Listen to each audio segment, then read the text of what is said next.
and welcome to Daily Economy. I'm here with Gisle Eckhoff, CEO of DigiPlex. Thank you for speaking to me, Gisle.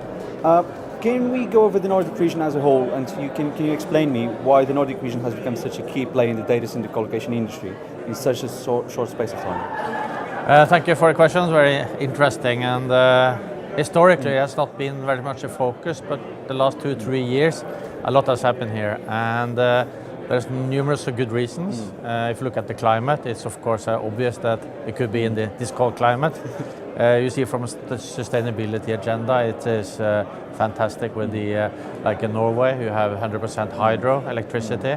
If you look from a stable economy, stable political environment, everything is great. And the really good news now is also that the local governments are really going in to help this industry by reducing the taxes. Okay. How much are the taxes changing? So the taxes is, there's a proposal both in Norway and Sweden for next year's national budget where they basically cut so much that it will have 30% reduction impact in the pricing. And as we all know that electricity or the power in general is a major part of the operating cost for data centers, it'll be very interesting.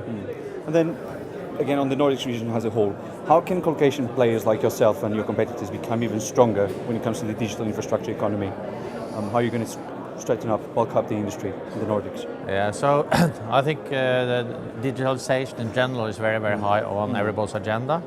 And the way we are working is very close with our customers to make sure that we can contribute to support their business plans. And if you look into the government area and the more public arena, you will see all the self-service portals that is up there. And using the cloud technology, you have major opportunities to get that off the ground. And Nordic region is maybe the most advanced within digitalization globally. And we are part of that transformation. And then when it comes to cloud adoption, so some companies say that around 2021, 50% of the world will be in clouds and 50% will still use traditional IT. Yes. What's the cloud adoption rate in the Nordics now, and what's the future? Yeah, it's interesting. If you have asked me 3 years ago, it was still on a PowerPoint, but today it's extremely aggressive. So the largest customer we have is Every, which is number 2 IT services company within Nordic region. And they are basically now transforming all their business from traditional into a cloud using SoftLayer and IBM as basically the partners to achieve that. And then on DigiPlex, so you've expanded your data centers recently in the last year. Yeah. You have data centers in Sweden and Norway, but you've spoken about building stuff in Finland, Denmark, and Iceland, or at least targeting these markets. What's the plan for these 3 key markets? Yeah, so at the moment, as I said earlier, we are focused on the Nordic region, and our aim and objective is, of course, to support our customers. And when you look into this region, you will see that there are some industries like the banking, the insurance, the telcos, they are in all countries. And we will follow our customers' requirements and demand. That means that we will also drive development in the countries that we're not today. And at the moment we are into some interesting discussion, but we are not building on speculative basis. We would like to have commitment, and then we go and then we build. There's so much going on in Sweden at the moment and Norway, and that is the key focus, but we are quite opportunistic with respect to the other countries, but with support from some of the customers. So but building on your Norway and Sweden facilities, what is the plan for the company? What's the strategy for the next 12 months? The main strategy is, of course, to deliver to our customers what we have committed, but then we are focusing on expanding within the region to support our customers, but also look for new opportunities.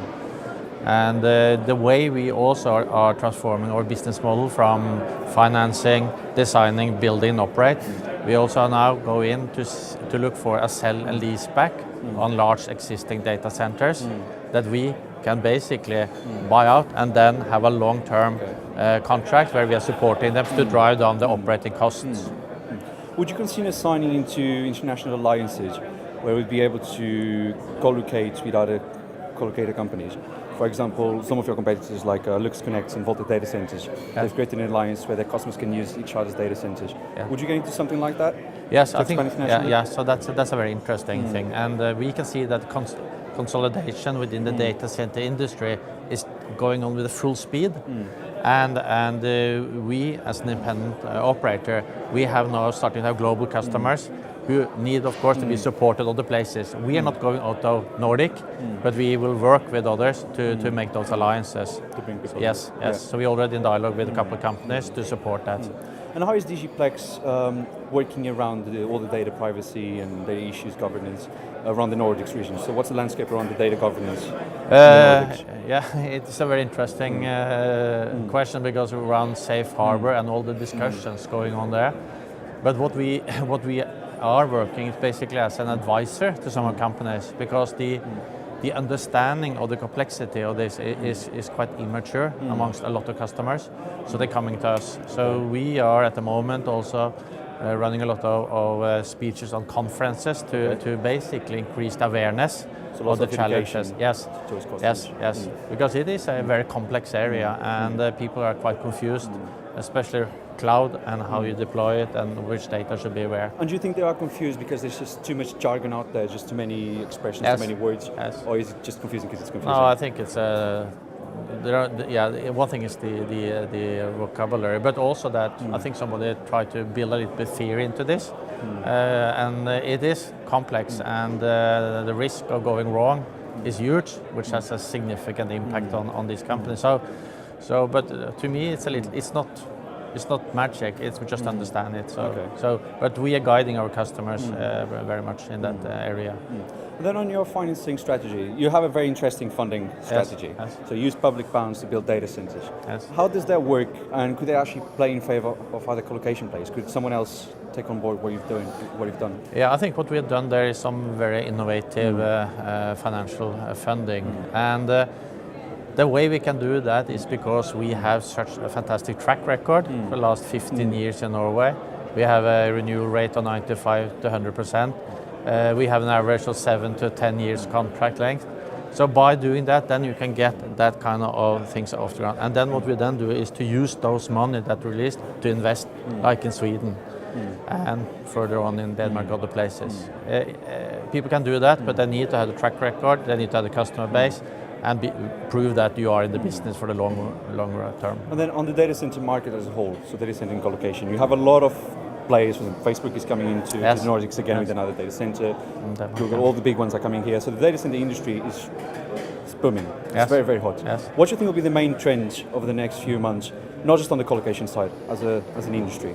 No, I think it will be even more attractive for both European, Asian, and of course American companies to be here because of the significant tax cut on power, which basically take 30% out of the and we already are 50% lower than Central Europe. So this is a significant change, and I think especially for Norway and also for Sweden, it will be a major impact.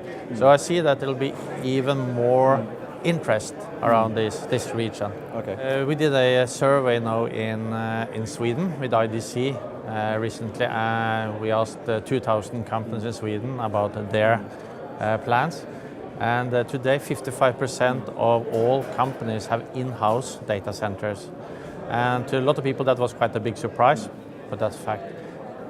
The follow-up question was, do you have any plans to make a change? And within 24 months, it will be a dramatic change. So down from 55 to 40% market change, which means that more people look into co-location, and that is driven also by the tax cut. And of course, like we in DigiPlex, as each customer are paying for electricity based on the usage, that means that with the tax cut, it will benefit the customer directly. So that is a significant shift also on saving for these companies. Okay, Gisle, thanks a lot for talking to me. Thank you. Thank you. You can also follow Data Economy on Instagram, Facebook, and Twitter, and LinkedIn as well. Thank you very much.